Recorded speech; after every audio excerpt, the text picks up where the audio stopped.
वे समुद्र के बिल्कुल बीचों बीच लगभग 40 साल पुराना एक जंग लगा जहाज खोज निकालते हैं। लेकिन वे उस जहाज के इतिहास के बारे में कुछ भी नहीं जानते थे।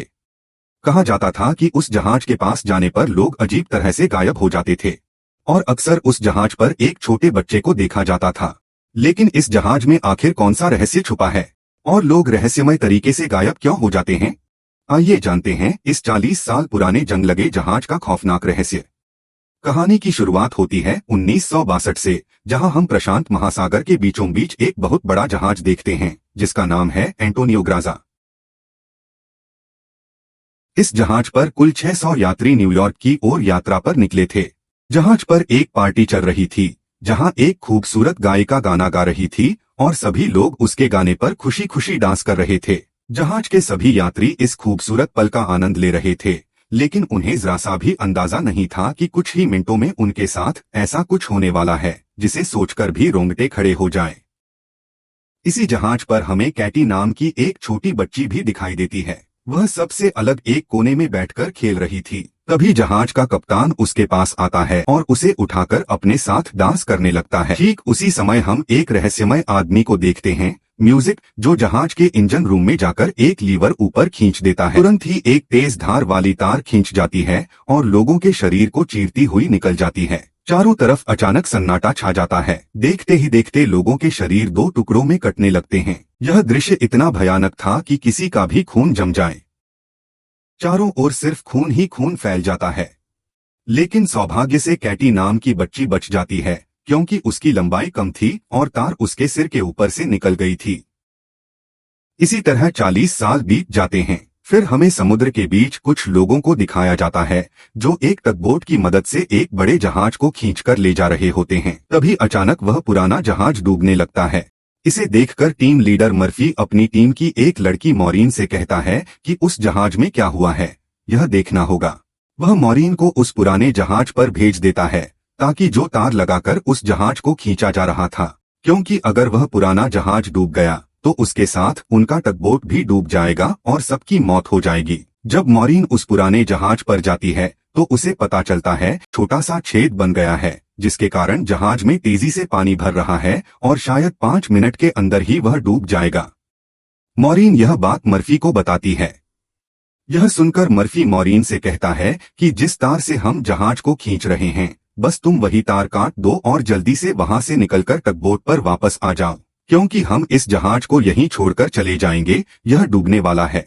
तभी टीम के और 2 लोग मॉरीन के पास आते हैं और वे भी उसे बाहर निकलकर जहाज को छोड़ देने के लिए कहते हैं। लेकिन इस जहाज को खोजने में उन्हें पूरे 3 महीने लग गए थे, इसलिए मॉरीन इतनी आसानी से इस जहाज को छोड़ने के लिए तैयार नहीं होती। जहाज को ठीक करने के लिए वह नीचे पानी में कूद जाती है। यह देखकर ऊपर मौजूद दोनों लोग भी मॉरीन की मदद करने के लिए पानी में कूद जाते हैं। ये तीनों किसी तरह जहाज के डूबने से पहले उसके छेद पर वेल्डिंग करके उसे डूबने से बचा लेते हैं और किसी तरह उसे किनारे तक ले आते हैं।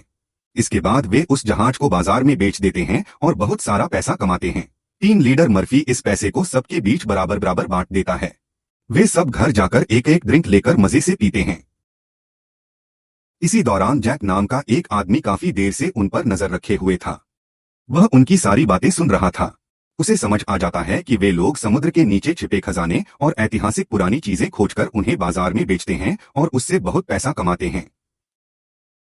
कुछ देर उनकी बातें सुनने के बाद जैक नाम का वह आदमी मर्फी के पास आता है और एक जहाज के बारे में बताता है जिसके अंदर कथित तौर पर बहुत सारा खजाना छिपा हुआ है। जैक अपना परिचय देता है। वह आर्कटिक वेदर फ्लाइट का एक पायलट है। वह बताता है कि कुछ दिन पहले उनके कैमरे में एक जहाज कैद हुआ था। रिसर्च करने पर उसे पता चला कि उस जहाज में बहुत सारा सोना मौजूद है। असल में जैक उसी जहाज की बात कर रहा था जिस पर आज से लगभग 40 साल पहले एक रहस्यमय व्यक्ति ने जहाज में मौजूद सभी लोगों की हत्या कर दी थी। मर्फी ने भी 40 साल पहले गायब हुए उस जहाज एंटोनियो ग्राजा के बारे में सुना था, लेकिन अब तक बहुत से लोगों ने उस जहाज को ढूंढने की कोशिश की पर आज तक कोई भी उसे नहीं खोज पाया। कहा जाता है कि वह जहाज अजीब तरह से गायब हो जाता है। जैक मर्फी से कहता है कि वह जानता है कि वह जहाज समुद्र के किस हिस्से में है और अगर वे उस जहाज को निकालकर बाजार में बेच दें तो वे रातों रात अमीर बन सकते हैं और किस्मत अच्छी रही तो वहां उन्हें सोना भी मिल सकता है। बहुत सारे पैसों की बात सुनकर सबके मन में लालच आ जाता है, इसलिए टीम के सभी लोग इस मिशन के लिए तैयार हो जाते हैं। अगले ही दिन वे अपनी टगबोट लेकर एंटोनियो ग्राजा नाम के उस जहाज की तलाश में निकल पड़ते हैं और इस काम में जैक उनकी मदद करता है। कई दिनों की यात्रा के बाद वे समुद्र के एक बेहद सुनसान इलाके में पहुंचते हैं, जहां टीम का एक सदस्य बोट के रडार पर आसपास किसी जहाज की मौजूदगी का संकेत पाता है। तब उन्हें समझ आ जाता है कि 40 साल पहले खोया हुआ वह जहाज यहीं कहीं मौजूद है। लेकिन इस गहरे समुद्र के चारों तरफ सिर्फ अंधेरा ही अंधेरा है, जरा सी भी अच्छी रोशनी नहीं है। अचानक थोड़ा आगे बढ़ते ही उनके सामने एक विशाल जहाज दिखाई देता है और वही था वह जहाज एंटोनियो ग्राजा, जिसे हमने कहानी की शुरुआत में देखा था और जो पिछले 40 सालों से समुद्र में कहीं खोया हुआ था। उस जहाज को देखकर सभी लोग बहुत खुश हो जाते हैं, क्योंकि उनका सपना अब पूरा होने वाला था। उस जहाज को बेचकर वे अमीर बनने वाले थे और अगर उन्हें सोना मिल गया तो फिर कहना ही क्या। अब लीडर मार्फी दो लोगों को डेक पर रहने को कहता है और खुद कुछ साथियों के साथ उस पुराने जहाज की जांच करने के लिए अंदर चला जाता है। जहाज अंदर से पूरी तरह नष्ट हो चुका था और सभी को एक अजीब सी डरावनी अनुभूति हो रही थी। पूरे जहाज में अजीब अजीब आवाजें सुनाई दे रही थीं, जो वाकई डराने वाली थीं। लेकिन जहाज के खजाने और उसे बेचकर मिलने वाले पैसों का ख्याल हर किसी के दिमाग में घूम रहा था। मार्फी अपने साथियों से आगे बढ़ने को कहता है। वे एक आवाज का पीछा करते करते एक बड़ी घड़ी के पास पहुंचते हैं। हैरानी की बात यह थी कि उस घड़ी की सुइयां अब भी चल रही थीं, लेकिन अचानक कुछ देर बाद घड़ी की सुइयां रुक जाती हैं। यह देखकर उन्हें कुछ अजीब लगता है, लेकिन वे ज्यादा ध्यान नहीं देते और जहाज की और जांच करने के लिए आगे बढ़ जाते हैं। अंदर पूरा जहाज टूट फूट चुका था, सब कुछ बिखरा हुआ था और लोहे पर जंग तक लग चुकी थी। तभी चलते समय नीचे का फर्श टूट जाता है और उनका एक साथी नीचे गिरने ही वाला होता है। ठीक उसी समय मोरीन उसे पकड़ लेती है और जब मोरीन उसे ऊपर खींच रही होती है, तभी वह नीचे सीढ़ियों पर एक लड़की को खड़ा हुआ देखती है। यह वही छोटी लड़की थी जो 40 साल पहले यानी 1962 में उस जहाज पर अकेली बच गई थी। सौभाग्य से उस दिन उसके सिर के ऊपर से तार निकल गया था। लेकिन हैरानी की बात यह थी कि 40 साल बाद भी उसकी उम्र उतनी ही थी। तो क्या यह लड़की जिंदा थी या फिर उसकी आत्मा थी? जब मोरीन फिर से उस लड़की को देखती है तो वह अचानक कहीं गायब हो जाती है। इसका मतलब यह था कि उस लड़की की आत्मा इस जहाज में भटक रही है। हालांकि मोरीन को लगता है कि शायद यह उसकी आंखों का धोखा था। वे किसी तरह उस साथी को ऊपर खींच लेते हैं। अब मोरीन को डर लगने लगता है, लेकिन जहाज की जांच अभी पूरी नहीं हुई थी। जहाज आकार में बहुत बड़ा था, इसलिए वे उसे और अच्छी तरह देखने लगते हैं। चलते चलते वे जहाज के मुख्य केबिन में पहुंचते हैं। अजीब बात यह थी कि वहां उन्हें एक डिजिटल घड़ी मिलती है। ठीक उसी समय वह स्विमिंग पूल रहस्यमय तरीके से उसका खून सोख लेता है। जब मोरीन दोबारा ऊपर की ओर देखती है तो वह लड़की वहां नहीं होती, वह गायब हो चुकी होती है। लेकिन वहां जैक खड़ा था। जैक मोरीन को स्विमिंग पूल से बाहर निकलने में मदद करता है। बाहर आकर मोरीन जैक से कहती है कि उसने अभी अभी एक लड़की को देखा था, लेकिन वह अचानक कहाँ गायब हो गई। जैक मोरीन से कहता है कि यह शायद उसके दिमाग का भ्रम हो, क्योंकि यहाँ तो कुछ भी नहीं है। लेकिन क्या 2 बार भी उसकी आंखों का धोखा हो सकता है? खैर, दोनों वहां से चले जाते हैं और उनके जाते ही स्विमिंग पूल पूरी तरह खून से भर जाता है। दूसरी ओर मर्फी इस जहाज के कप्तान का कमरा खोज लेता है। जब वह कमरे के अंदर जाता है तो कमरा बहुत खराब हालत में होता है। काफी देर तक देखने के बाद भी उसे वहां कुछ खास नहीं मिलता। लेकिन जब मर्फी की नजर सामने रखी मेज पर पड़ती है तो वह देखता है कि मेज पर एक शराब की बोतल और एक गिलास में शराब भरी हुई है। इसे देखकर ऐसा लगता है जैसे कोई अभी अभी शराब पीकर गया हो। मर्फी बिना कुछ सोचे गिलास उठाकर पीना शुरू कर देता है। तभी उसकी नजर सामने लगी आईने पर पड़ती है। आईने में मर्फी उस पुराने जहाज के कप्तान को देखता है।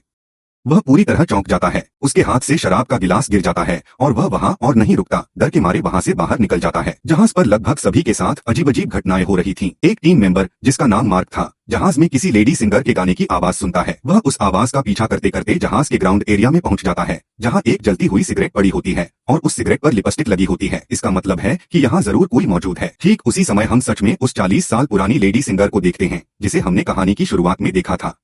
लेकिन मार्क उसे देख नहीं पाता। दूसरी तरफ जैसे ही मोरीन और जैक आगे बढ़ते हैं, सामने के लॉन्ड्री रूम से बाहर जाने वाला एक गेट खुलता है और उसी पल अंदर जमा सारा पानी बाहर की ओर बहने लगता है। उसके अंदर कई लोगों की लाशें पड़ी हुई थीं। अचानक ही सामने वाली तरफ का गेट अपने आप बंद हो जाता है। डर के मारे मर्फी और जैक वहां से दूसरी ओर भाग जाते हैं। वहां से निकलकर वे एक दूसरे कमरे में पहुंचते हैं। उस कमरे में जैक एक बहुत ही लग्जरी पुरानी कार देखता है। उसे बेचकर बहुत सारा पैसा मिल सकता था, लेकिन मर्फी को यहाँ कुछ गड़बड़ लगती है, इसलिए वह एक पल भी जाया किए बिना वहां से निकल जाना चाहता था। ठीक तभी वे एक और कमरे में कुछ हलचल देखते हैं। डरते डरते आगे बढ़ते हुए जब वे ऊपर से चीज हटाते हैं तो उनकी आंखें फटी की फटी रह जाती हैं। उन्हें यकीन ही नहीं होता कि उन्हें ऐसा कुछ मिलेगा, क्योंकि वहां सोने से भरा एक संदूक पड़ा था। इसका मतलब जैक की बात सच थी। यह देखकर मॉरीन जल्दी से अपनी बाकी टीम के सदस्यों को वहां बुला लेती है। जब सब वहां पहुंचते हैं और सामान हटाते हैं तो उन्हें ऐसे ही 9 संदूक मिलते हैं। हर संदूक में 28 सोने की प्लेटें थीं। सबकी खुशी का ठिकाना नहीं रहता, क्योंकि वे सभी रातों रात अमीर हो गए थे। इतना बड़ा खजाना मिलने के बाद वे फैसला करते हैं कि जहाज को वहीं छोड़ देंगे और सिर्फ सोना ही अपने साथ ले जाएंगे, क्योंकि जितना सोना उन्हें मिला था उसे बेचकर वे जिंदगी भर आराम से रह सकते थे। इसके बाद वे सारे सोने से भरे संदूक उस जहाज से अपनी टगबोट पर रख देते हैं। अब जब उन्हें खजाना मिल चुका था तो यहाँ उनका कोई काम नहीं बचा था और वे वहां से निकलने की तैयारी करने लगते हैं। टगबोट चलाने वाला कप्तान इंजन शुरू करने के लिए इंजन रूम की जांच करने लगता है, लेकिन उसी समय हम देखते हैं कि बोट में रखा सिलेंडर वाल्व अपने आप चालू हो जाता है, जिससे कुछ ही देर में हवा में गैस फैलने लगती है। दूसरी ओर मॉरीन एक बार फिर उस लड़की को देखती है जो तेजी से उसकी ओर दौड़ रही थी, जैसे वह मॉरीन को कुछ कहना चाहती हो, लेकिन तभी कोई उसे पकड़कर नीचे धक्का देकर गिरा देता है और इधर मार्क इंजन चालू कर देता है। तभी सिलेंडर से निकलती गैस के कारण पूरी बोट में एक बहुत बड़ा विस्फोट हो जाता है। इस विस्फोट में टगबोर्ड का कप्तान दुर्भाग्यवश आग में जलकर मर जाता है। पूरा टगबोर्ड पानी में डूब जाता है। किसी तरह मार्फी मार्क को बचा लेता है। अब वे समुद्र के बीचों बीच एक पुराने जहाज में फंस जाते हैं। वे बाहर किसी से संपर्क नहीं कर सकते, क्योंकि पूरा रेडियो सिस्टम टगबोर्ड के साथ पानी की गहराई में डूब चुका है। अब वे यहाँ से कैसे जिंदा लौटेंगे, इसी बात को लेकर वे बहुत चिंतित थे। मार्क अपनी होने वाली पत्नी की तस्वीर देखकर बहुत दुखी हो जाता है, क्योंकि केवल 2 हफ्ते बाद ही उनकी शादी होने वाली थी और अब उसे लगता है कि वे शायद कभी भी इस जहाज से जिंदा वापस नहीं लौट पाएंगे। तरह तरह की चिंताओं में वह टूट जाता है और वहां रखी कई साल पुरानी शराब पीना शुरू कर देता है। दूसरी ओर मॉरीन एक बात को लेकर परेशान थी, वह बार बार उस लड़की को क्यों देख रही है, आखिर इस जहाज में क्या रहस्य छिपा है। ये सारे सवाल उसे बेचैन कर देते हैं। इसी वजह से मॉरीन उस लड़की के बारे में जानने की कोशिश शुरू कर देती है। वह जहाज के बहुत पुराने दस्तावेजों में यात्रियों के सभी नाम देखने लगती है, जिससे उसे पता चलता है कि जिस लड़की को वह देख रही है उसका नाम केटी है। इसके बाद मॉरीन उसका कमरा खोजते खोजते कॉरिडोर से गुजर रही होती है। तभी अचानक हर एक गेट अपने आप खुलने लगता है और एक कमरे से कुछ आवाज आती है, जैसे कोई उसे रास्ता दिखा रहा हो। तभी वहाँ एक कमरे का दरवाजा खुल जाता है और वही उस छोटी बच्ची का कमरा था। चारों तरफ छोटी छोटी गुड़िया और बच्चों के कपड़े पड़े हुए थे। देखते देखते जब वह अलमारी खोलती है तभी वह डर के मारे चौंक जाती है। उसके अंदर एक छोटी बच्ची का शव लटका हुआ होता है। उसने कभी कल्पना भी नहीं की थी कि वह ऐसा कुछ देखेगी। किसी तरह मॉरीन खुद को संभालती है और उस कंकाल के गले में लटके लॉकेट को खोलकर देखती है। उसके अंदर उस छोटी बच्ची के माता पिता की तस्वीर थी। तभी केटी की आत्मा पीछे से संगीत उसे पुकारती है। वह चौंक जाती है। केटी कहती है कि वह लॉकेट को बंद न करे। इतने सालों बाद वह अपने माता पिता को देख रही है और जब मॉरीन लॉकेट को केटी के हाथ में देने जाती है तो लॉकेट उसके हाथ के आर पार होकर नीचे गिर जाता है। तब मॉरीन को पूरा विश्वास हो जाता है कि यह लड़की इंसान नहीं बल्कि एक आत्मा है। केटी मॉरीन को बताती है कि इस जहाज में और भी बहुत सी आत्माएं कैद हैं और जब तक उस आदमी को मारा नहीं जाएगा जिसने इन सभी आत्माओं को यहाँ बंद करके रखा है, तब तक ये आत्माएं आजाद नहीं हो सकती। मॉरीन केटी से पूछती है कि वह आदमी कौन है जिसने तुम सबको कैद कर रखा है। केटी जैसे ही उस आदमी के बारे में बताने वाली होती है तभी अचानक छत से कुछ अजीब चीजें निकलने लगती हैं जो पूरे कमरे में फैलने लगती हैं। यह देखकर केटी डर जाती है और मॉरीन से कहती है कि जितनी जल्दी हो सके तुम लोग इस जहाज को छोड़कर भाग जाओ, नहीं तो तुम सब मारे जाओगे। इसके बाद केटी गायब हो जाती है। दूसरी ओर मार्क पूरी बोतल शराब पीने के बाद चक्कर महसूस करने लगता है। अचानक उसके आसपास पड़े सारे टेबल और कुर्सियां हिलने लगती हैं। देखते ही देखते चारों तरफ सब कुछ ठीक होकर नया सा हो जाता है और 40 साल पहले इस जहाज पर जो लोग मरे थे वे फिर से जिंदा हालत में मार्क के सामने खड़े दिखाई देते हैं और मार्क की ओर ताली बजाने लगते हैं। शुरुआत में मार्क को भी यह सब अजीब लगता है, लेकिन फिर वह सोचता है कि शायद यह सब शराब का असर है, शायद वह गलत देख रहा है। लेकिन अगले ही पल वह लेडी सिंगर मार्क के पास आती है और उसके साथ इंटीमेट होने लगती है। लेडी सिंगर पूरी तरह से मार्क को अपने वश में कर लेती है और उसे अपने पीछे पीछे चलने पर मजबूर कर देती है। बेवकूफ मार्क यह समझ ही नहीं पाता कि यह सिंगर उसे फंसा रही है और ये सभी लोग जीवित नहीं हैं।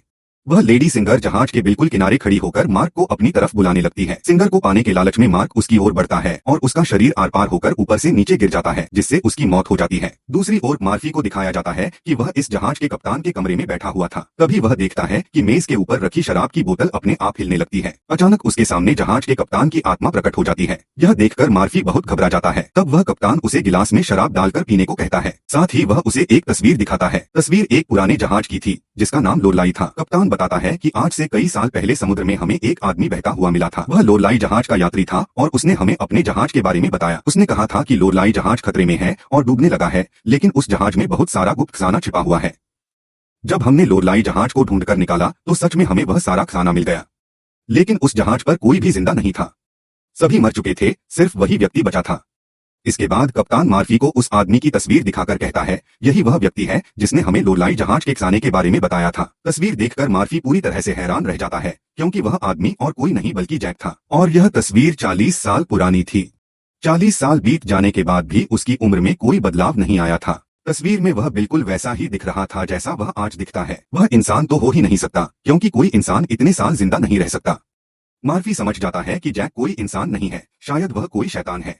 यह सब जानने के बाद मार्फी जल्दी से अपनी टीम को जहाज से बाहर निकालना चाहता है। वह घबराकर अपने साथियों को ढूंढने लगता है, लेकिन तभी अचानक उसके सामने आग से जले हुए एक आदमी की आत्मा आ जाती है। यह वही कप्तान था जो गैस लीक होने के कारण हुए विस्फोट में मारा गया था। अब मार्फी को यकीन होने लगता है कि पूरा जहाज अभिशप्त है। यहाँ एक बार जो इंसान आ जाता है वह फिर बाहर नहीं निकल पाता। वह आत्मा मार्फी की ओर बढ़ने लगती है। अपनी जान बचाने के लिए मार्फी दौड़ने लगता है, लेकिन तभी उसके सामने मॉरीन आ जाती है। वह आत्मा उसी पल गायब हो जाती है, लेकिन मार्फी मॉरीन के चेहरे पर उस मरे हुए कैप्टन का चेहरा देख लेता है। इसलिए मार्फी उसे आत्मा समझकर अपनी जान बचाने के लिए उस पर हमला कर देता है। मॉरीन खुद को बचाने के लिए उसके पैर पर वार करती है, लेकिन फिर भी मार्फी नहीं रुकता। वह दोबारा मॉरीन पर हमला करने के लिए खड़ा हो जाता है। तभी मॉरीन को मारने से ठीक पहले पीछे से जैक आकर लोहे की रॉड से मार्फी के सिर पर वार करता है और उसे बेहोश कर देता है। लेकिन जैक की एक शैतान है, यह बात मार्फी के अलावा कोई नहीं जानता था।